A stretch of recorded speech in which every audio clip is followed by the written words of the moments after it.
ఇబ్రాహీం అలైహిస్సలాం వారి గురించి ఖురాన్లో 69 సార్లు 25 సూరాలలో 63 ఆయతుల్లో ప్రస్తావించబడింది. ఎందుకు ఖురాన్లో ఇబ్రాహీం అలైహిస్సలాం వారి చరిత్ర హృదయంలో చెక్కబడిన శాశ్వత వ్యక్తిగా అభివర్ణించింది? ఈ విషయం గురించి మీరు ఎప్పుడైనా ఆలోచించారా? అసలేంటి ఆయన చరిత్ర? ఇప్పుడు మనం ఖురాన్ మరియు హదీసు వెలుగులో ఆయన గురించి తెలుసుకునే ప్రయత్నం చేద్దాం. కాబట్టి ఈ వీడియో స్కిప్ చేయకుండా చివరి వరకు చూడండి. ఇబ్రాహీం అలైహిస్సలాం అల్లా యొక్క గొప్ప ప్రవక్త. అల్లా ఆయనను తన మిత్రునిగా చేసుకున్నాడు. దీని గురించి అల్లా ఇలా సెలవిచ్చాడు. సూరే అన్-నిసా 4:125. ఇబ్రాహీంను అల్లా తన మిత్రునిగా చేసుకున్నాడు. అల్లా ఆయనకు ఎంతటి మహోన్నత స్థానం కల్పించాడంటే, ఆయన తరువాత అవతరించిన అల్లా గ్రంథాలన్నీ ప్రవక్తలుగా ఉన్న ఆయన సంతతి మీదే అవతరించాయి. ఖురాన్లో అల్లా తన ఈ ప్రియ ప్రవక్తను గూర్చి 69 సార్లు ప్రస్తావించాడు.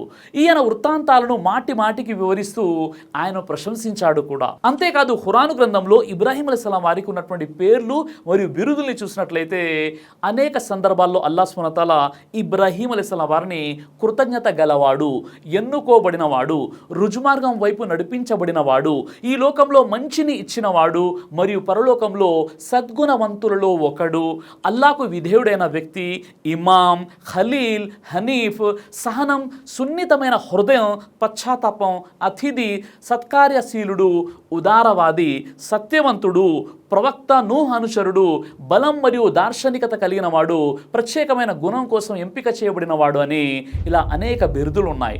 అల్లా ఇబ్రాహీం అలైహిస్సలాంను ఎన్నో విధాలుగా పరీక్షించాడు. ఆయన ప్రతి పరీక్షలోనూ నెగ్గారు. దీని గురించి ఖురాన్లో సూరే బఖరా 2:124లో అల్లా ఇలా అంటున్నాడు. ఇబ్రాహీంను అతని ప్రభు అనేక విషయాలలో పరీక్షించగా అతను అన్నింటిలోనూ నెగ్గుకు వచ్చాడు. అప్పుడు అల్లా అతన్ని ఉద్దేశించి, నేను నిన్ను ప్రజలకు నాయకునిగా చేస్తాను అన్నాడు. దానికి అతను, నా సంతానాన్ని కూడానా అని అడిగాడు. అప్పుడు అల్లా, దుర్మార్గులకు నా వాగ్దానం వర్తించదు అని సమాధానం ఇచ్చాడు. ఇంకా ఆయన గురించి ఖురాన్లోని సూరే ఆల్ ఇమ్రాన్ 3:67లో, ఇబ్రాహీం యూదుడు కాదు, క్రైస్తవుడు కాదు, ఆయన ఒకే దైవం వైపు అభిముఖుడైన ముస్లిం, అతను ముష్రికులలోని వాడు ఎంత మాత్రం కాదు అని ఉంది. ఈ విధంగా అల్లా ఇబ్రాహీం యొక్క విశ్వాసాన్ని తెలియజేశాడు. అసలు ఇబ్రాహీం ఎవరు? ఆయన చరిత్ర ఏంటి అంటే, బాబిలోనియా ప్రజలు, సెమిటిక్ జాతికి చెందిన ప్రజలు భోగభాగ్యాల జీవితం గడిపేవారు. విగ్రహాలను చెక్కి వాటిని పూజించేవారు. కనాన్ కుమారుడు నమ్రుద్ వారి పాలకుడు. అతడు పరమ స్వార్థపరుడు, నిరంకుశుడైన నియంత. ప్రజలను బెదిరించి భయపెట్టి తన చెప్పు చేతుల్లో ఉంచుకున్నాడు. తన పాలనలో ప్రజలు భోగభాగ్యాలతో జీవిస్తున్నారన్న విషయం నమ్రుద్కి బాగా తెలుసు. ప్రజలు విలాసవంతమైన జీవితం తప్ప మరేది పట్టించుకోరన్నది కూడా అతనికి తెలుసు. ప్రజలు ఆరాధిస్తున్న విగ్రహాల కన్నా తానే గొప్పవాడినని భావించేవాడు. ఎందుకంటే విగ్రహాలు కనీసం చూడలేవు, వినలేవు, ఆలోచించలేవు, అనుభూతి చెందలేవు, ఎవరికి రక్షణ కల్పించలేవు, ఎవరిని సంపన్నులుగా లేదా నిరుపేదలుగా మార్చలేవు. కానీ తాను ఎవరినైనా ఏమైనా చేయగల అధికారాలు కలిగిన వాడినని భావించేవాడు. ఈ ఆలోచన కలిగిన వెంటనే నమ్రుద్ తానే అసలైన దేవుడినని ప్రకటించుకున్నాడు. విలాసవంతమైన జీవితం గురించి తప్ప మరి దేని గురించి పట్టించుకొని ప్రజలు అతడు చెప్పినట్లు అతడే దేవుడని ఒప్పుకున్నారు. ఈ నేపథ్యంలో పద్దాన్ అరం అనే పట్టణంలో ఇబ్రాహీం అలైహిస్సలాం వారు జన్మించారు. అల్లా ఆయనకు ఎంతో వివేకాన్ని, విజ్ఞతను, వివేచనను ప్రసాదించాడు. ఆయనకు సత్య మార్గాన్ని చూపించాడు. ఇబ్రాహీం అలైహిస్సలాం ప్రజలకు నిజమైన దేవుణ్ణి ఆరాధించాలని బోధించడం ప్రారంభించారు.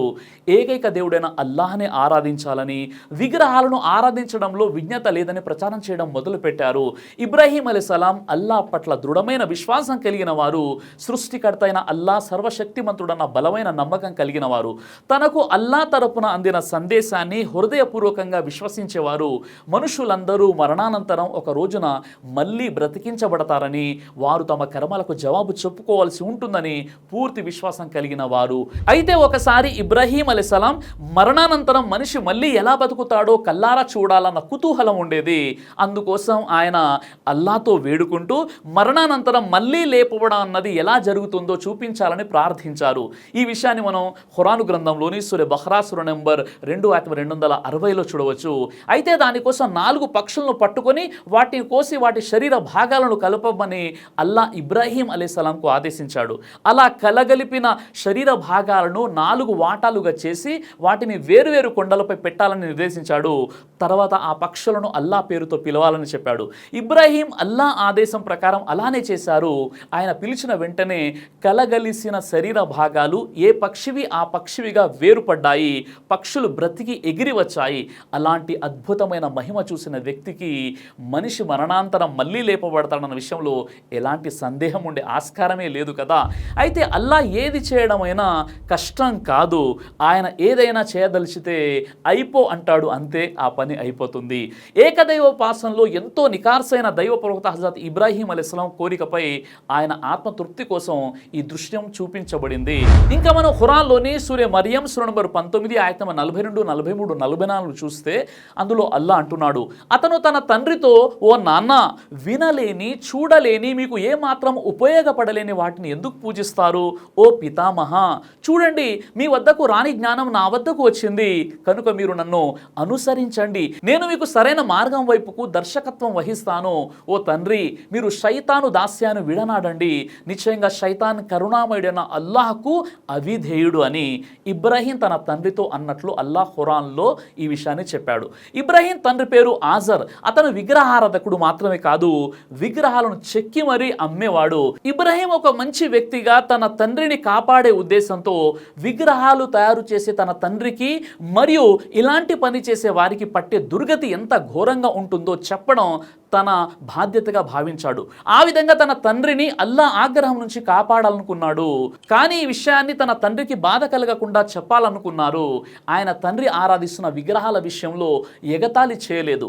తండ్రి పట్ల తనకున్న ప్రేమను తెలియజేసి ఆ విధంగా తండ్రిలో ప్రేమ అభిమానులు ప్రేరేపించి తన మాటలను తండ్రి శ్రద్ధగా వినేలా చేసుకున్నారు.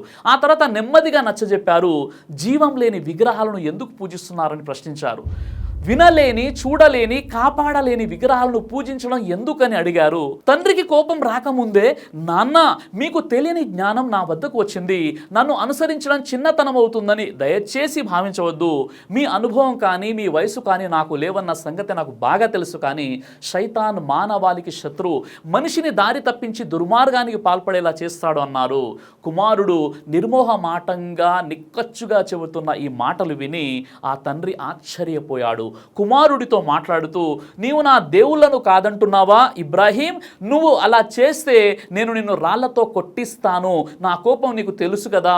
ఒక తండ్రి మాదిరి దయాగుణాన్ని నువ్వు నాలో చూడలేవు. ఇక నన్ను ఒంటరిగా వదిలే అన్నాడు. ఇబ్రాహీం అలైహిస్సలాం మౌనంగా ఊరుకున్నారు. అయితే తన తండ్రికి నచ్చజెప్పడం మానుకోలేదు. మీకు శాంతి కలుగుగాక, మీకోసం నా ప్రభుతో క్షమాభిక్ష అర్థిస్తాను. అల్లా అనంత కరుణామయుడు. మీకు మీరు ఆరాధిస్తున్న వాటికి నేను దూరంగా వెళ్ళక తప్పదు అన్నారు. తన తండ్రికి వీడుకోలు చెప్పి భారమైన మనసుతో ఇల్లు వదిలి వెళ్ళిపోయారు. ఇలా తండ్రి కఠినంగా నివారించిన ఇబ్రాహీం తన సత్య సందేశ ప్రచారాన్ని మానుకోలేదు. ప్రజలు ప్రాణం లేని విగ్రహాల ముందు సాష్టాంగపడడం చూసి ఆయన చాలా బాధపడేవారు. ఈ ఆచారాన్ని మానిపించాలని ఆయన తీర్మానించుకున్నారు. ఈ విషయంపై ప్రజలతో వాదించడానికి ఇబ్రాహీం సిద్ధపడ్డారు. ఇలాంటి వాదనల వల్ల తనకు ప్రమాదమని తెలిసినా ఆయన వెనకంజ వేయలేదు. ఒక వైద్యుడు తగిన చికిత్స సూచించడానికి రోగ నిర్ధారణకు పరీక్షలు చేసినట్లుగా ఒక న్యాయమూర్తి నిందితుడిని ప్రశ్నించి సత్యాన్ని రాబట్టడానికి ప్రయత్నించినట్లుగా ఇబ్రాహీం ప్రజలను ప్రశ్నించారు. మీరు సాష్టాంగ పడినప్పుడు ఈ విగ్రహాలు మిమ్మల్ని చూస్తాయా? మీకు ఏ విధంగానైనా ఇవి ప్రయోజనం కలిగిస్తాయా అని ఇబ్రాహీం ప్రజలతో అనేవారు. ప్రజలు ఆయనకు జవాబిస్తూ, విగ్రహాలకు ప్రాణం లేదన్న వాస్తవం తమకు కూడా బాగా తెలుసు. కానీ తమ తాత ముత్తాతలు వాటిని పూజించారు కాబట్టి విగ్రహాల శక్తి సామర్థ్యాలకు ఇంతకన్నా రుజువు ఏం కావాలని అన్నారు. మీ తాత ముత్తాతలు తప్పు చేశారని ఇబ్రాహీం వారికి నచ్చజెప్పడానికి ప్రయత్నించారు. ఈ మాటలు విన్న ప్రజలు ఆగ్రహంతో మండిపడ్డారు. నువ్వు మా దేవుళ్లను, మా తాత ముత్తాతలను నిందిస్తున్నావా లేక పరిహాసానికి చెబుతున్నావా అని నిలదీశారు. ఇబ్రాహీం ఎలాంటి సంకోచం లేకుండా తాను పరిహాసం చేయడం లేదు, సత్యం చెబుతున్నానని, తాను ఒక సత్యమైన ధర్మం తీసుకొచ్చానని, అందరి ప్రభువైన అల్లా తనకు మార్గదర్శకత్వాన్ని ఇచ్చి పంపాడని, అల్లా ఒక్కడే ఏకైక దేవుడని, ఆయనే సృష్టికర్తని, భూమి ఆకాశాలను సృష్టించింది ఆయననని, ఆయనే జీవన వ్యవహారాలన్నిటిని నడుపుతున్నాడని, కేవలం కలపరాళ్లతో చేసిన ఈ విగ్రహాలు కాదని నిర్మోహమాటంగా చెప్పారు. ఈ విగ్రహాలు తనకు ఎలాంటి హాని చేయలేవని వారికి నచ్చజెప్పడానికి ఆయన వారితో సవాలు చేశారు. నేను విగ్రహాలను బాహాటంగా విమర్శించాను, వాటికి నిజంగా శక్తి ఉంటే ఈ పాటికి అవి నాకు హాని కలిగించి ఉండేవి అన్నారు. అల్లా శక్తి సామర్థ్యాలను, అల్లా వివేక విజ్ఞతలను తెలియజేశారు. విగ్రహారాధనను అల్లా ఎంత మాత్రం ఇష్టపడు. ఈ సమస్త విశ్వానికి అల్లా మాత్రమే నిజమైన ప్రభువు. ఆయన తనను సృష్టించాడు, తనకు మార్గదర్శకత్వాన్ని ఇచ్చాడు, తనకు అన్నపానీయాలు కల్పిస్తున్నాడు, జబ్బు పడినప్పుడు స్వస్థత ఇస్తున్నాడు, ఆయనే మృత్యువును ఇస్తాడని తర్వాత మళ్ళీ బ్రతికించి లేపుతాడని వివరించారు. నేను ఆ అల్లానే ఆరాధిస్తున్నాను, ఆయనే తీర్పు దినాన తన తప్పులను మన్నిస్తాడని చెప్పారు. కానీ ప్రజలు ఈ వాస్తవాలను గుర్తించకుండా విగ్రహారాధన కొనసాగిస్తున్నారని ఆవేదన కూడా వ్యక్తం చేశారు. ఇంకా ఖురాన్లోని సూర అంబియా సూర నంబర్ 21 ఆయత్ నంబర్ 57, 58, 59 మరియు 60లో అల్లా సాక్షిగా చెబుతున్నాను, మీరు వెనుదిరిగి వెళ్ళిపోయిన తర్వాత నేను మీ విగ్రహాల అంతు చూస్తాను. ఆ తర్వాత అతను వాటన్నింటినీ ముక్కలు ముక్కలుగా పగలగొట్టాడు, అయితే పెద్ద విగ్రహాన్ని మాత్రం విడిచిపెట్టాడు. వారంతా దాని వైపు మరలటానికే అలా చేశాడు. మా దేవుళ్లకు ఈ దుర్గతిని పట్టించిందెవరు? వాడెవడో నిజంగా పెద్ద దుర్మార్గుడే అని వారు అనసాగారు. ఒక యువకుడు మా విగ్రహాలను గురించి చెడుగా ప్రస్తావించడం మేము విన్నాము, అతను ఇబ్రాహీంగా పిలువబడతాడని కొందరు చెప్పారు. ఆ ప్రజలు ఉంటున్న పట్టణానికి బయట ఒక ఉత్సవం జరుపుకునే సాంప్రదాయం వారికి ఉండేది. అయితే ఆ ఉత్సవానికి వెళ్లే ముందు విగ్రహాలకు ప్రసాదాలు పెట్టి వాటి ఆశీర్వాదం తీసుకుని వెళ్ళేవారు. ఉత్సవం నుంచి తిరిగి వచ్చిన తర్వాత ఆ ప్రసాదాన్ని పంచుకు తినేవారు. ఇబ్రాహీం మాత్రం వారితో పాటు ఉత్సవానికి రానన్నారు, పట్టణంలోనే ఉండిపోయారు. పూర్తి పట్టణంలోని ప్రజలందరూ ఊరి బయటకు ఉత్సవంలో పాల్గొనడానికి వెళ్లారు. పూజారులు కూడా వెళ్ళిపోయారు. ఆ తర్వాత ఇబ్రాహీం విగ్రహాలున్న ఆలయంలోకి ప్రవేశించారు. చాలా విగ్రహాల పాదాల వద్ద ఆహార పదార్థాలు ఉన్నాయి. ఇబ్రాహీం విగ్రహాలను భోంచేయడం లేదేమని వ్యంగ్యంగా అడిగారు. కోపంగా ఆ విగ్రహాలన్నింటినీ విరగొట్టారు. ఒక దాని తర్వాత ఒకటిగా విగ్రహాలన్నీ ముక్కలు చేసి ఒక పెద్ద విగ్రహాన్ని మాత్రం వదిలివేశారు. అప్పటికి ఆయన కోపం చల్లారింది. పూజారులు ప్రజలు తిరిగి వచ్చి విగ్రహాలని ధ్వంసమై ఉండడం చూసి నిర్ఘాంతపోయారు. ఇలాంటి పని చేసేది ఇబ్రాహీం తప్ప మరెవ్వరూ కాదని నిర్ణయించారు. ఆగ్రహంగా ఇబ్రాహీంను నిర్బంధించి విచారణ జరపాలన్నారు. ఇబ్రాహీం కూడా అందుకు ఒప్పుకున్నారు. ఆయన కూడా విచారణ జరగాలని కోరుకున్నారు. బహిరంగంగా విచారణ జరిగితే ప్రజలకు వారి మూర్ఖ ఆచారాల గురించి డైరెక్ట్గానే వివరించవచ్చని ఆయన భావించారు. విచారణ కోసం ఇబ్రాహీం అలైహిస్సలాం వారిని హాజరుపరిచారు. ఆ విచారణలో ఇబ్రాహీం అలైహిస్సలాంను విగ్రహాలను ధ్వంసం గురించి ప్రశ్నించారు. విగ్రహాలను విరగొట్టింది నీవేనా అని అడిగారు. ఇబ్రాహీం నవ్వుతూ విరక్కుండా ఉన్న ఆ పెద్ద విగ్రహాన్ని అడిగితే చెబుతుంది కదా అన్నారు. అసలు ఆ పెద్ద విగ్రహమే మిగిలిన విగ్రహాలను విరగొట్టి ఉంటుంది అని కూడా చెప్పారు. ఈ మాటలు విన్న వాళ్ళు కోపంతో విగ్రహాలు మాట్లాడవని నీకు తెలియదా అన్నారు. ఈ జవాబు కోసమే ఎదురు చూస్తున్నానని ఇబ్రాహీం అన్నారు. ప్రాణం లేని వాటిని పూజించడం ఎంత నిష్ప్రయోజనకరమో వారికి వివరించారు.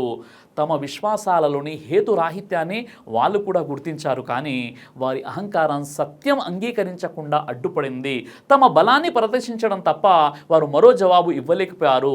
వారు ఇబ్రాహీం అలైహిస్సలాంను సంఖ్యలతో బంధించి ప్రతీకారం తీర్చుకునే పథకం వేశారు. ఈ విషయాలను మీరు ఖురాన్లోని సూర అల్ అంబియా సూర 21 ఆయత్ నంబర్ 52 నుండి 68 మరియు ఖురాన్లోని అష్-షుఅరా సూర నంబర్ 26 ఆయత్ నంబర్ 69 నుండి 102 ఆయతుల్లో మరియు అలాగే సూర అన్కబూత్ సూర నంబర్ 29 ఆయత్ నంబర్ 16, 17 మరియు 34లో చూడవచ్చు. ఈ విధంగా వారి గుండెల్లో కోపం బుసలు కొట్టసాగింది.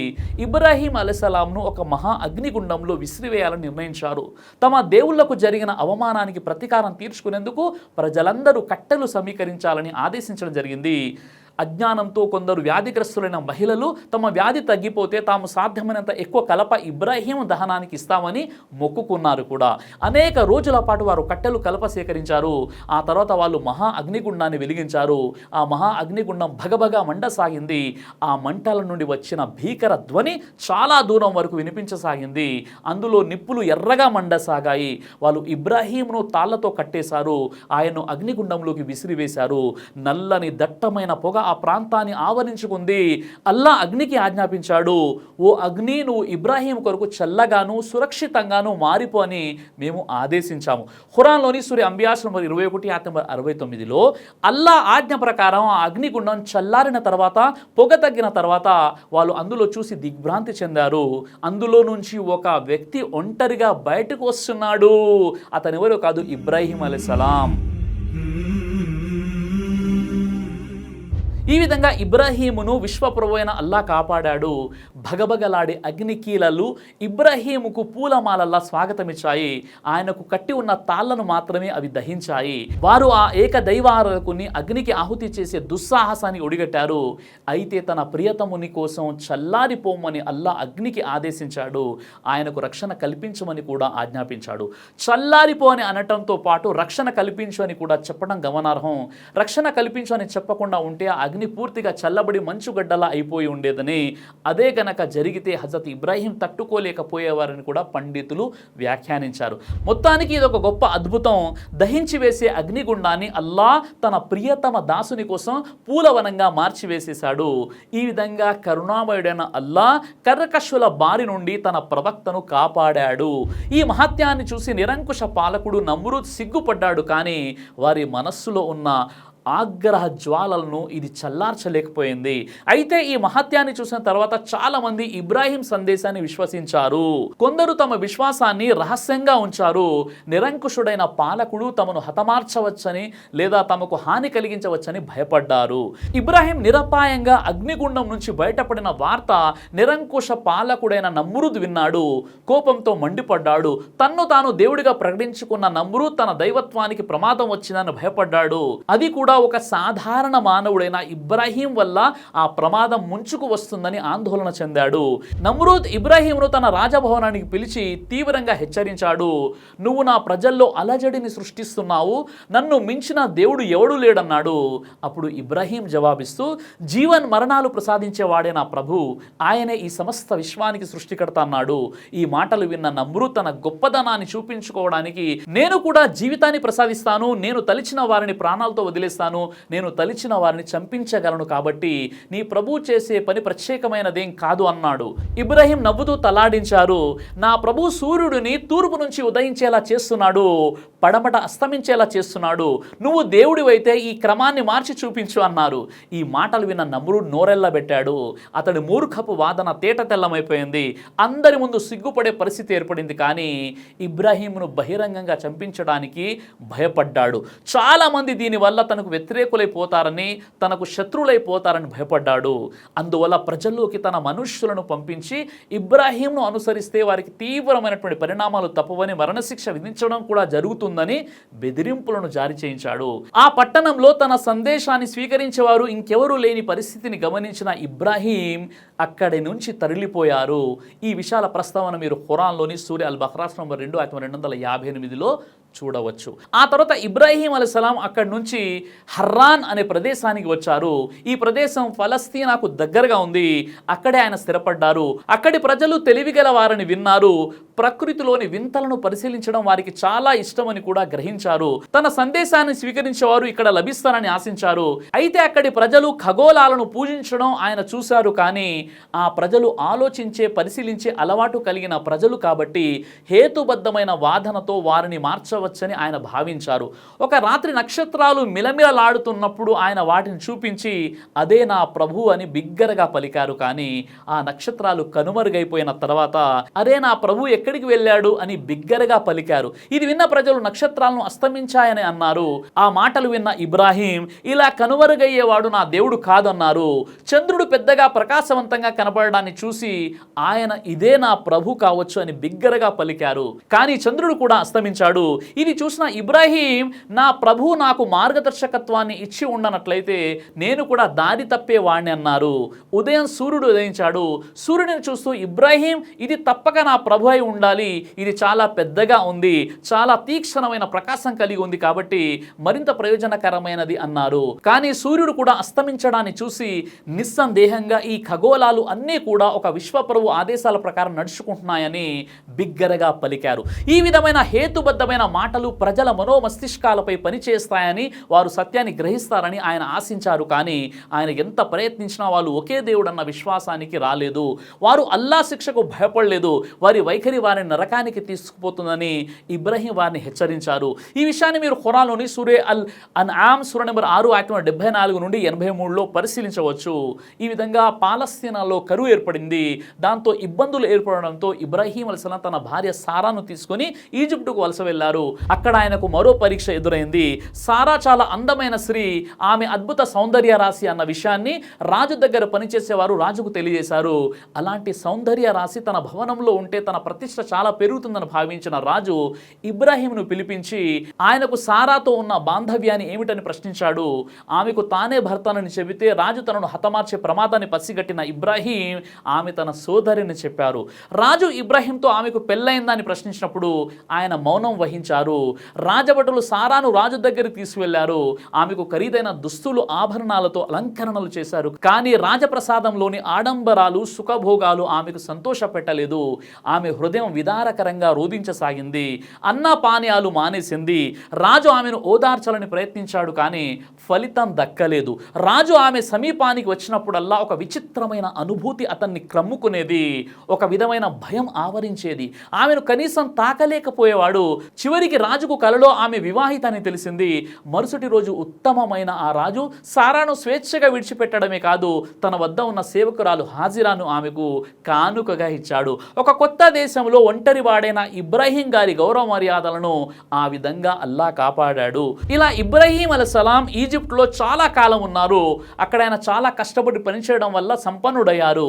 అయితే జీవితంలో విజయాలు సాధించిన వ్యక్తికి ఇతరుల ఈర్ష్య అసూయలను కూడా ఎదుర్కోవాల్సి వస్తుంది. తన పట్ల ప్రజల్లో ఒక విధమైన అసూయ ఉందని గుర్తించిన ఇబ్రాహీం అలైహిస్సలాం తన భార్య సారాను సేవకురాలు హాజిరాను తీసుకొని అక్కడి నుంచి పలస్తీనాకు వచ్చారు. పలస్తీన్లో ఇబ్రాహీం అలైహిస్సలాం సందేశాన్ని కొందరు విశ్వసించారు, సత్య సందేశాన్ని స్వీకరించారు. అయితే సారాకు సంతానం కలగలేదు. ఆమెకు వయసు పైబడింది.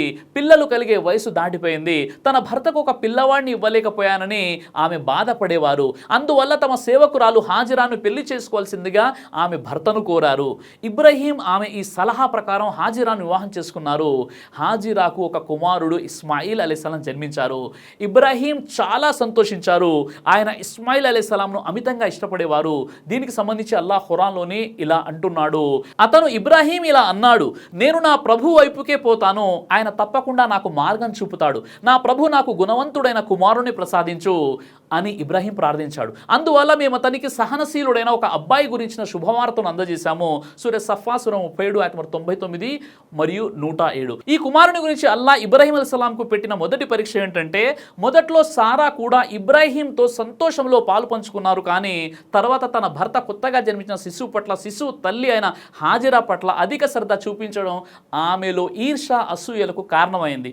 ఆమెలో అసూయ ఉసలు కొట్టింది. వాళ్ళిద్దరిని ఎక్కడైనా దూరంగా విడిచి రావాల్సిందిగా ఆమె భర్తను కోరారు. సారా కోరినట్లు చేయవలసిందిగా అల్లా ఇబ్రాహీం అలైహిస్సలాంకు సూచించాడు. ఆయన ఎక్కడికి వెళ్ళాలో అల్లా స్వయంగా మార్గం చూపిస్తానన్నాడు. అనేక రోజులు ప్రయాణించిన తర్వాత, భయంకరమైన ఎడారిని దాటిన తర్వాత ఒక నిర్మానుష్యమైన ప్రదేశం వద్ద వారు విడిది చేశారు. అక్కడ చెట్టు చేమ మచ్చకు కూడా లేవు. నీటి బొట్టు కూడా దొరకని నిర్జనమైన ప్రదేశం అది. ఆ ప్రదేశంలోనే ఇబ్రాహీం తన భార్య పిల్లలను వదిలి వెళ్ళాలని అల్లా ఆజ్ఞాపించాడు. ఇబ్రాహీం తన భార్యను కొన్ని ఎండు ఫలాలు, కొంత నీరు, ఒక గుడారం, మరికొన్ని వస్తువులు ఇచ్చి బరువైన మనస్సుతో విచారంగా అక్కడి నుంచి తిరిగి వెళ్ళడానికి తన ఒంటెను ఎక్కారు. హాజిరా ఒంటెను పట్టుకుని, ఇబ్రాహీం, మమ్మల్ని ఈ నిర్జన ప్రదేశంలో ఎందుకు వదిలేస్తున్నారు? మీకు నా పట్ల ఎలాంటి అభిమానం లేకపోయినా కనీసం మీ కన్నబిడ్డ గురించి ఆలోచించండి. మీ కుమారుడు ఇక్కడ ఆకలి దప్పులతో ప్రాణం వదిలేయవచ్చు, ఇక్కడ క్రూర మృగాలు మాపై దాడి చేయవచ్చు అని వేడుకున్నారు. ఇబ్రాహీం ఎడారిని చూస్తూ సహనం వహించాలని ఆమెతో చెప్పారు. తాను తన ఇష్ట ప్రకారం వ్యవహరించడం లేదని, కేవలం అల్లా ఆదేశాలను అమలు చేస్తున్నానని జవాబిచ్చారు. ఆయన జవాబు ఆమెకు ఊరట కలిగించింది. కన్నీళ్లు తుడుచుకుంటూ, ఇది అల్లా అభిష్టమైతే ఆయన మమ్మల్ని ఒంటరిగా వదిలిపెట్టడని అంది ఆమె. తన కుటుంబాన్ని వదిలి ఒక్కో అడుగు దూరంగా వెళుతున్న కొద్దీ ఇబ్రాహీంకు దుఃఖం ఇంకా పెరిగింది. ముసలి వయసులో తమకు అల్లా ప్రసాదించిన ఏకైక కుమారుడిని ఇక్కడ వదిలి వెళుతున్న ఆలోచన కూడా భరించరానిదిగా ఉంది ఆయనకు. అయితే విశ్వప్రభు పట్ల దృఢమైన తన నిబద్ధతను నిరూపించుకునే పరీక్షలో ఇదొకటని ఆయన ఆయన గుర్తించారు. ఆయన అల్లాను ప్రార్థిస్తూ, ఓ ప్రభు, నీ పవిత్రమైన గృహానికి దగ్గరగా నిర్జన ప్రదేశంలో నేను నా కుటుంబీకులను వదిలి వచ్చాను. వారు అక్కడ దైవ ఆరాధన స్థాపించాలని భావిస్తున్నాను. వారి పట్ల సానుభూతి, ఆధార అభిమానాలను ప్రజల్లో కలిగించు, వారికి కావలసిన సదుపాయాలు ప్రసాదించని వేడుకున్నారు. కొన్ని రోజులు గడిచిన తర్వాత వారి వద్ద ఉన్న ఆహారం, నీరు కూడా అయిపోయాయి. పసిబిడ్డతో సహా ఆమె ఆకలి దప్పులతో అలమటించసాగారు. బిడ్డకు పాలు పట్టడానికి ఆమె రొమ్ముల్లో పాలు కూడా రావడం లేదు. పసిబిడ్డ ఆకలితో దయనీయంగా ఏడుస్తున్నాడు. హాజిరా కన్నీరు మున్నీరైంది. బిడ్డను అక్కడే నేల మీద వదిలి నీటి కోసం, ఆహారం కోసం తిరిగింది. పిల్లవాడి పరిస్థితి చూసి ఆమె చలించిపోయారు. చుట్టూ చూస్తుంది. సఫా కొండ ఆమెకు దగ్గరగా కనిపించింది. దీనితో ఆమె దాని పైకెక్కి తర్వాత లోయలోకి దిగారు. తద్వారా జనసంచారం ఏదైనా కనబడుతుందేమో అని అటు ఇటు చూసింది, కానీ ఆమెకు ఎవరూ కనిపించలేదు. ఆమె సఫా కొండ నుండి దిగి లోయలోకి వచ్చేశారు. తన వస్త్రాన్ని కాస్త పైకి లేపి కష్టాల్లో ఉన్న వ్యక్తిలాగా పరుగెత్తుకుంటూ లోయలో దాటి మర్వా కొండపైకి వచ్చేశారు. తదుపరి దానిపై నిలబడి జనసంచారం ఏమైనా కనపడుతుందేమో అని అటు ఇటు చూశారు, కానీ ఆమెకు అక్కడ కూడా ఎవరూ కనిపించలేదు. ఈ స్థితిలోనే ఆమె సఫా మర్వాల మధ్య 7 సార్లు ప్రదక్షిణ చేశారు. ప్రవక్త సల్లల్లాహు అలైహి వసల్లం ఇలా సెలవిచ్చారు, అప్పటి నుంచే ప్రజలు సఫా మర్వాల తవాఫ్ ప్రదక్షిణ ప్రారంభించారని. హజ్ యాత్ర సందర్భంగా సఫా మర్వా కొండల మధ్య 7 సార్లు పరిగెత్తుతూ చేసే ఈ సంఘటన జ్ఞాపకార్థమే జరుగుతోంది. ఆమె నిరాశగా పసిబిడ్డ వద్దకు వచ్చారు. బిడ్డ పరిస్థితి దయానీయంగా ఉంది. ఓ ప్రభువు కరుణించు అంటూ మొరపెట్టుకున్నారు. బిడ్డ పరిస్థితి క్షణక్షణానికి దిగజారుతుంది. ఊపిరి మందగిస్తుంది. శ్వాస కష్టమవుతుంది. బాధాతప్త హృదయంతో తన ఏకైక సంతానం కుసప్రాణంతో పెనుగులాడడాన్ని ఆమె నిస్సహాయంగా చూడసాగారు. ఎండిపోయిన బిడ్డ గొంతు నుంచి ఎలాంటి ధ్వని రావడం లేదు. కేవలం కాళ్ళు కొట్టుకుంటున్న శబ్దం మాత్రమే వినిపిస్తుంది. ఆమె 7వసారి పరిగెత్తుతూ మర్వాపైకి ఎక్కినప్పుడు ఒక శబ్దాన్ని విన్నారు. ఆమె తన మనసులో నిశ్శబ్దంగా ఉండి ముందు ఆ మాటలు వినాలనుకొని మనసును అటువైపు కేంద్రీకరించారు. తర్వాత ఆమె, మేము నీ మాటలు విన్నాం, మాకు నీవేమైనా సహాయం చేయగలవా అని అడిగారు. ఆ సమయంలో ఆమె జంజం ఉన్న స్థానంలో ఒక దైవదూతను చూశారు. అతను తన కాలితో లేదా తన రెక్కలతో భూమిని త్రవ్వగా దాని నుండి నీళ్లు బయటికి వచ్చాయి. హాజిరా ఆ నీటిని నియంత్రించే ఉద్దేశంతో చేతులతో అడ్డుకట్ట వేసి తన వద్దనున్న తోలు సంచిని నీళ్లతో నింపుకున్నారు. ఆమె చేతుల్లో నీళ్లు నింపి బయటకు తీయగానే నీళ్లు మరింత వేగంగా భూమి నుండి బయటకు వచ్చేవి. ప్రవక్త ముహమ్మద్ సల్లల్లాహు అలైహి వసల్లం ఇలా సెలవిచ్చారు, అల్లా ఇస్మాయిల్ తల్లిపై కరుణించుగాక. ఆమె ఒకవేళ జంజం యథావిధిగా వదిలిపెట్టి ఉంటే, తన చేతులతో దానిని మాటి మాటికి తీసి ఉండకపోతే జంజం ఒక ప్రవహించే కాలువలాగే ఉండేది. ఈ విధంగా ఆమె తన కళ్ళను తాను నమ్మలేకపోయారు. అల్లా పట్ల ఆమె చూపించిన విధేయత, ఆమె ప్రదర్శించిన సహనాలకు అత్యుత్తమ బహుమానం లభించింది. ఎండిపోయిన నేల నుంచి స్వచ్ఛమైన జలధార ఉబికి వచ్చేలా చేశాడు. అల్లా తనకు నమ్మకస్తుడైన స్నేహితుడు ఇబ్రాహీం అలైహిస్సలాం కుటుంబం కష్టాల నుండి బయటపడే దారి చూపించాడు. హాజిరా ఆ స్వచ్ఛమైన నీటిని బిడ్డ నోటిలో పోశారు. ఆ నీటితో బిడ్డ ప్రాణాలు కుదుట పడడాన్ని ఆమె ఆనందంగా వీక్షించారు. కన్నీళ్లతో ఆమె అల్లాకు కృతజ్ఞతలు అర్పించారు. ఆ అద్భుతమైన జలధారలే జంజం నీరుగా ప్రసిద్ధికెక్కింది. 4000 సంవత్సరాల క్రితం నాటి ఈ జలధార నేటికి కూడా నిరంతరం ప్రవహిస్తూ ఉంది. లక్షలాది హజ్ యాత్రికులకు అత్యంత ఆరోగ్యప్రదమైనటువంటి నీటిని అందిస్తోంది. ఒకప్పుడు నిర్జనమైన ఆ ప్రదేశంలో జీవం తొనికిసలాడేలా చేసింది. ఆ విధంగా ఈ జంజం జలమే దూర దూర ప్రాంతాలకు చెందిన పక్షులు ఆ నీటిని చూసి దాహం తీర్చుకోవడానికి అక్కడ వాలడం ప్రారంభించాయి. యమన్ నుంచి వస్తున్న ఒక అరబ్బు తెగ జురూమ్ దూరం నుంచి పక్షులు గుంపులుగా ప్రదేశం వైపునకు వెళ్ళడానికి గమనించారు. విచారించడానికి కొందరిని అక్కడికి పంపించారు. అక్కడికి వెళ్ళి వచ్చిన వారు అక్కడ నీటి వనరు ఉందని తెలిపారు. ఆ అరబ్బు తెగ ఆ ప్రదేశానికి వచ్చింది. ఆ నిర్జన ప్రదేశంలో మనుషుల్ని చూసి హాజిరా చాలా సంతోషించారు. తనకు తన కుమారునికి అల్లా పరిరక్షణ లభించిందనడానికి సూచనగా వారు వచ్చారు అని ఆమె భావించారు. ఆ ప్రజల హృదయాల్లో వారి పట్ల సానుభూతి అల్లా జనింపజేశాడు. ఆ ప్రదేశం వైపునకు వారు వచ్చేలా చేశాడు. ఆ విధంగా ఇబ్రాహీం చేసిన ప్రార్థనను అల్లా ఆమోదించాడు. ఆ ప్రదేశంలో జంజం నీటి ఊట బయటపడినందువల్ల యమన్ నుంచి అక్కడికి వచ్చిన జుర్రీం తెగ అక్కడ విడిది చేయడానికి, ఆ నీటిని వాడుకోవడానికి హాజిరా అనుమతి కోరారు. హాజిరా సంతోషంగా వారిని స్వాగతించారు. వారిని అతిథులుగా గౌరవించారు. వారిలోని కొందరు తమ కుటుంబాలను అక్కడకు పిలిపించుకున్నారు. ఆ విధంగా చాలా మంది ఆ ప్రదేశం మక్కానే తమ శాశ్వత నివాసంగా మార్చుకున్నారు. మరోవైపు నిర్మానుష్య ప్రదేశంలో తాను వదిలి వచ్చిన తన భార్య బిడ్డల గురించి ఇబ్రాహీం అలైహిస్సలాం ఎప్పుడు కూడా చింతిస్తూ ఉండేవారు. అప్పుడప్పుడు ఆయన అక్కడికి వెళ్ళి వారిని చూసి వచ్చేవారు. ఆ విధంగా తాను కోరిన విధంగా తన కుమారుడు పెద్దవాడవ్వడాన్ని చూసి సంతృప్తి చెందేవారు. తన కుటుంబాన్ని ఆదుకున్న విశ్వప్రభువుకు కృతజ్ఞతలు అర్పించేవారు.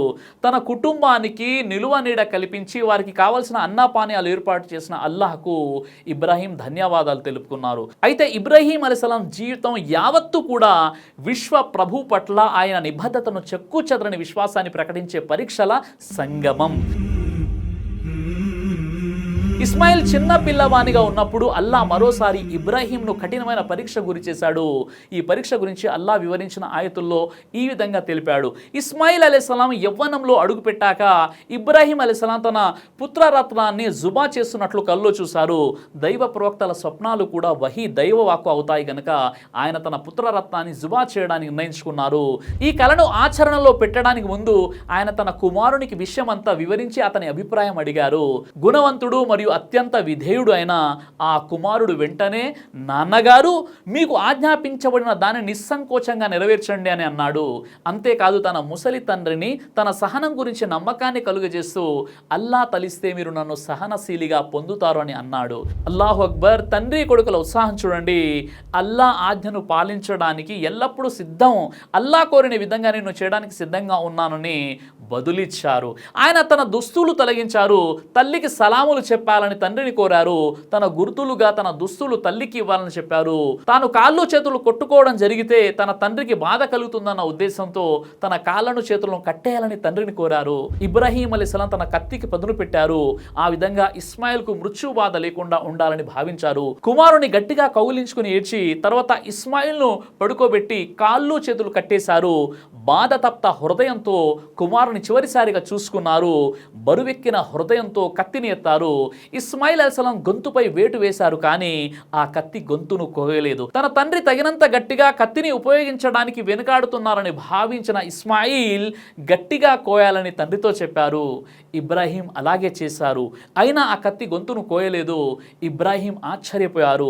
తన బలహీనతను క్షమించవలసిందిగా ఆయన అల్లాహ్ను వేడుకున్నారు.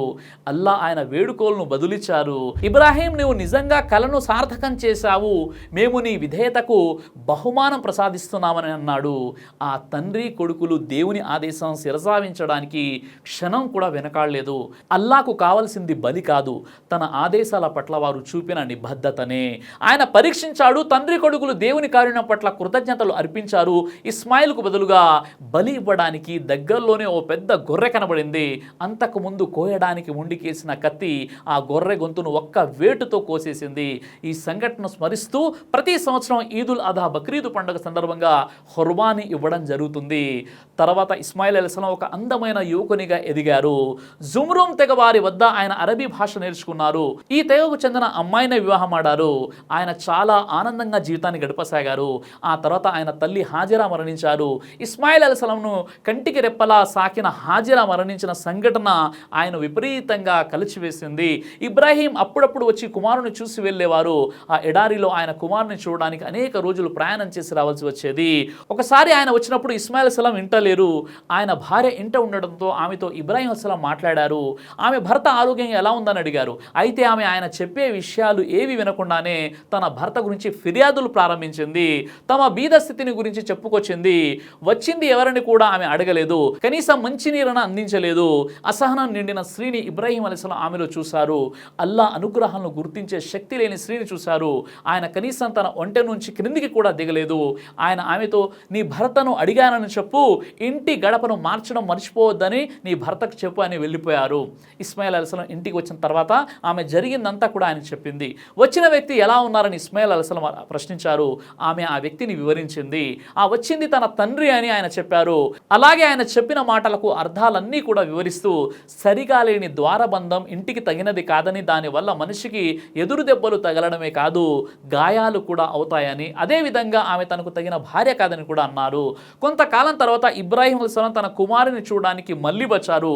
అప్పుడు కూడా ఆయన కుమారుడు ఇంట లేరు. అయితే ఇంట మరో స్త్రీ ఉంది. ఆమె ఇస్మాయిల్ మళ్ళీ పెళ్లాడినటువంటి స్త్రీ. ఆమె ఆయనకు నీరందించింది, భోజనం వడ్డించింది. ఆయన ఒంటె దిగి ఆమెకు తన భర్త గురించి అడిగారు. తన భర్త వేటకు వెళ్ళారని ఆమె బదులిచ్చింది. ఆ కాలంలో ఎడారి జీవితం చాలా కష్టంగా ఉండేది. ఆహారం కోసం వేటాడడానికి చాలా దూరం వెళ్ళవలసినటువంటి పరిస్థితులు ఉండేవి. ఆమె తన భర్త గురించి చెబుతూ, ఆయన చాలా కష్టపడి తనను తనను పోషిస్తున్నారని ప్రశంసలతో ముంచెత్తేసింది. అల్లాహ్కు కృతజ్ఞతలు అర్పిస్తూ మాట్లాడింది. ఇబ్రాహీం చాలా సంతోషించారు. ఇస్మాయిల్కు తగిన భార్య లభించిందని ఆనందించారు. తాను ఎవరో ఆమెకు చెప్పలేదు, తాను ఒక స్నేహితుడనే అని మాత్రమే చెప్పారు. ఆమె ఎలాంటి కోడలో తెలుసుకోవాలని ఆయన భావించారు. ఆమె గురించి తన అభిప్రాయాన్ని నర్భగర్భంగా ఒక సందేశ రూపంలో అందించి ఆమెను ఆశ్చర్యపరచాలని భావించారు. అక్కడి నుంచి బయలుదేరుతూ ఆయన ఆమె చూపిన అతిథి మర్యాదలకు కృతజ్ఞతలు చెప్పారు. మీ భర్త వచ్చిన తర్వాత నా సలాములు చెప్పండి, ఇప్పుడు ద్వారబంధం చక్కగా కుదిరిందని చెప్పండి అని వెళ్ళిపోయారు. ఇస్మాయిల్ అలైహిస్సలాం ఇంటికి తిరిగి వచ్చిన తర్వాత ఆమె జరిగింది వివరించారు. వచ్చిన అతిథి ఎలా ఉన్నారని ఇస్మాయిల్ అలైహిస్సలాం ప్రశ్నించారు. ఆమె వివరించిన తర్వాత ఇస్మాయిల్ నవ్వుతూ వచ్చినది ఎవరో కాదు నా తండ్రి అని, ఆయన నిన్ను నాకు తగిన భార్యగా అభివర్ణించారని, నీతో కలిసి ఉండాలని, నిన్ను కాపాడాలని కోరాలని వివరించారు. ఆ విధంగా ఇస్మాయిల్ అలైహిస్సలాం జీవితాంతం కూడా ఆమెతో కలిసి ఉన్నారు. ఆమె ద్వారా ఆయనకు సన్మార్గులైన సంతానం కలిగారు. తర్వాత ఇబ్రాహీం తన కుమారుని చూసి చాలా కాలం అయింది, ఈసారి ఆయన ఒక అతి ముఖ్యమైన పని చేయవలసి వచ్చింది. ప్రపంచంలో మొట్టమొదటి ఆరాధన ఆలయాన్ని నిర్మించవలసిందిగా అల్లా ఆయన్ను ఆజ్ఞాపించాడు. మక్కా లోయలో ఈ ఆరాధన ఆలయం ప్రాచీన కాలంలో ఉండేది. ఇబ్రాహీం మక్కా లోయకు వచ్చారు. అక్కడ జంజం బావి వద్ద తన కుమారుడు ఇస్మాయిల్ బాణాలకు పదును పెడుతుండడాన్ని చూశారు. తండ్రిని చూసి ఆయన అత్యంత సంతోషించారు. ఆ విధంగా తండ్రి కొడుకులు ఆనందంతో కౌగిలించుకున్నారు. అల్లా తనకు కాబా గృహాన్ని నిర్మించమని ఆదేశించడాన్ని ఇబ్రాహీం అలైహిస్సలాం కుమారునికి తెలియజేశారు. ఇస్మాయిల్ ఎల్లప్పుడూ తన ప్రభు ఆదేశాలను అమలు చేయడానికి సిద్ధంగా ఉండేవారు. ఇద్దరు కలిసి కాబా గృహం పునాదులు తీశారు. ఈ పని చేస్తున్నప్పుడు వారి నోట, ఓ ప్రభు, మా ఇద్దరిని ముస్లింలుగా చేయి, మా సంతానంలో ముస్లిం జాతిని ఉద్భవింపజేయి, మా ప్రయత్నాల ఫలితాలను మాకు చూపించు, మా పశ్చాత్తాపాన్ని స్వీకరించు, నీవే పశ్చాత్తాపాన్ని స్వీకరించేవాడివి, అత్యంత కరుణామయుడివి. ఇస్మాయిల్ అలైహిస్సలాం రాళ్లను మోసుకొని వస్తుంటే ఇబ్రాహీం వాటిని అమర్చసాగారు. కొంతకాలానికి నిర్మాణం రూపురేఖలు దిద్దుకుంది. తమకు సహాయంగా ఎవరిని వారు తీసుకోలేదు. గోడలు చాలా ఎత్తుకు లేచాయి. ఇప్పుడు రాళ్ళు పేల్చడానికి ఇబ్రాహీం ఏదైనా ఎత్తు వేసుకోవాల్సినటువంటి అవసరం ఏర్పడింది. ఆయన ఇస్మాయిల్తో ఏదైనా మంచి రాయి తాను నిలబడడానికి చూడమని చెప్పారు. ఇస్మాయిల్ ఒక పెద్ద రాయిని అక్కడికి దొర్లించారు. ఆ విధంగా కాబా గృహం నిర్మించబడింది. మక్కాలో కాబా గృహం నిర్మించబడినప్పటి నుంచి ప్రపంచవ్యాప్త ముస్లింలకు, దైవ విధేయులకు పవిత్రమైన గృహంగా కొనసాగుతుంది. విశ్వ ప్రభు అయిన అల్లాహ్ పట్ల తమ కృతజ్ఞతలను ముస్లింలు ఇక్కడికి వచ్చి తెలియజేస్తుంటారు. సూర ఇబ్రాహీం సూర 14:37 మరియు 38 కొన్ని ఆధారాల ప్రకారంగా ప్రవక్త ఇబ్రాహీం అలైహిస్సలాం క్రీస్తుపూర్వం 2000 నుండి 1950 ప్రవక్త షుఐబ్ కాలం వరకు ఉన్నారు. ఈ విధంగా ఇబ్రాహీం అలైహిస్సలాం వారు దైవం తరపు నుండి అనేక పరీక్షలు ఎదుర్కొని ఒక అచంచలమైనటువంటి విశ్వాసిగా, ఒక మహాప్రవక్తగా తన విశ్వాసాన్ని ఏమాత్రం చెక్కు చెదరకుండా అన్ని పరీక్షలు నెగ్గారు. కాబట్టి ఆయన త్యాగాలను స్మరించుకుంటూ బక్రీద్ పండుగ కూడా జరుపుకోవడం జరుగుతుంది.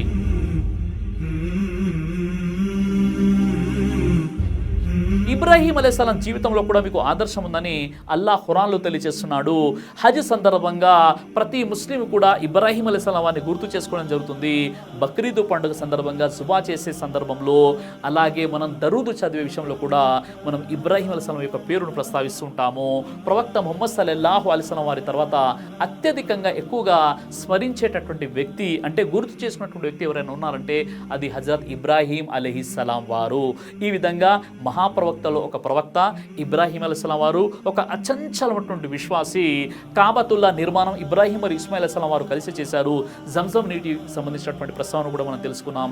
అల్లాహ్ సుబ్హానహు వ తఆలా మనందరికీ కూడా ఇబ్రాహీం మరియు ఇస్మాయిల్ అలైహిస్సలాం లాంటి విశ్వాసాన్ని ప్రసాదించుగాక. ఆమీన్ యా రబ్బల్ ఆలమీన్. దైవ ప్రవక్త ముహమ్మద్ సల్లల్లాహు అలైహి వసల్లం వారు తెలియజేశారు, కడుపుకు సంబంధించినటువంటి అన్ని రకాల వ్యాధులకు అద్భుతమైనటువంటి ఔషధం తల్బీనా. ఇది దైవ ప్రవక్త వారి సున్నత్, మంచి ఆహారం, ఇమ్యూనిటీ బూస్టర్, ఇందులో షిఫా ఉంది. ఇది మంచి ఔషధంగా కూడా పనిచేస్తుంది. కాబట్టి పిల్లలు అయినా పెద్దలు అయినా ఎవరైనా దీనిని ఉపయోగించవచ్చు. అలాగే ఖురాన్లో దైవం తెలియజేశాడు, తేనెలో మీకు స్వస్థత ఉంది అని. కాబట్టి స్వచ్ఛమైనటువంటి ఫారెస్ట్ హనీ కోసం మీరు సంప్రదించండి. అలాగే పురుషుల కోసం ప్రత్యేకంగా తయారు చేయబడినటువంటి షాహీ హల్వా, ఇది లైంగిక సమస్యలను దూరం చేసి శృంగార సామర్థ్యాన్ని పెంచుతుంది. మీ దాంపత్య జీవితంలో మంచి అనుభూతినిస్తుంది. ఇందులో ఎలాంటి సైడ్ ఎఫెక్ట్స్ లేవు. ఇది కంప్లీట్గా హెర్బల్ ప్రొడక్ట్స్తో తయారు చేయబడినటువంటిది. కాబట్టి స్క్రీన్పై కనిపిస్తున్నటువంటి ఈ నెంబర్స్కి కాల్ చేసి మీరు ఇప్పుడే ఈ ప్రొడక్ట్స్ని ఆర్డర్ చేసుకోవచ్చు. కొరియర్ ఫెసిలిటీ కూడా ఉంది. ఆలస్యం ఎందుకు, వెంటనే ఆర్డర్ చేయండి.